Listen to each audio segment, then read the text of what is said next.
বন্যহস্তি নহয়, এইবাৰ মহানগৰীত শিয়ালৰ আতংক।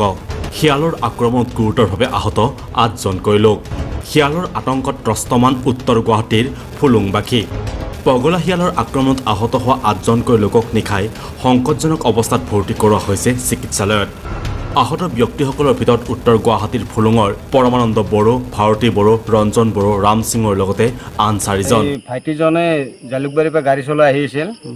এই দুপাহাৰ মাজে বুলি কয় হেৰি গদদোৱা ভেটামুখ তাৰে মানে পেচাব কৰিব ওলাওঁতে পেচাব কৰি থাকোঁতে আক্ৰমণ কৰিছে পেটত প্ৰথম কৰি তাৰমানে সি তাৰমানে লাঠি কৰি যেতিয়া দিলে দেৱাৰ পিছত হাতখনে দি এনেকৈ মাৰি দিওঁতে হাতত কামো মাৰি এমান উঠাই লৈ গৈছে আৰু 6টা নে 7টামান 8টামান চিলাই পৰছে তাই কৰি উঠি তাৰপিছত আমি যেতিয়া এমছত লৈ গ'লোঁ দাদাক ভাইটিজনক লৈ যোৱাৰ পিছত আকৌ শুনা পাওঁ যে হেৰি ফুলুঙৰ পৰাই আৰু কেইবাজন তাৰমানে গৈছে ততি পাই ততি বোলে কাম মাৰিছে 5জন 6জন বুলি শুনিছোঁ ততি 3জনমান হেৰি এমছত লৈ গৈছে আৰু এই বাখানাত নেওয়া বুলি কৈছে ফুলুঙৰ ল'ৰাবিলাকে সেনেকৈ তাৰমানে লৈ গৈছে আৰু এজন চিৰা আছে এই তাৰ নাম এটা এনেই কেচ বুলি কয় আৰু বাকী এই ৰঞ্জন বুলি কয় ৰঞ্জন এজনৰ নাম তাই আপোনাৰ ফুলুঙতে ঘৰ তেখেতকো কাম কৰিছে সেই 2জনক তাৰমানে আমি পাইছোঁ আৰু 3জন এমছত নিছে আৰু এজন নাম নাজানো।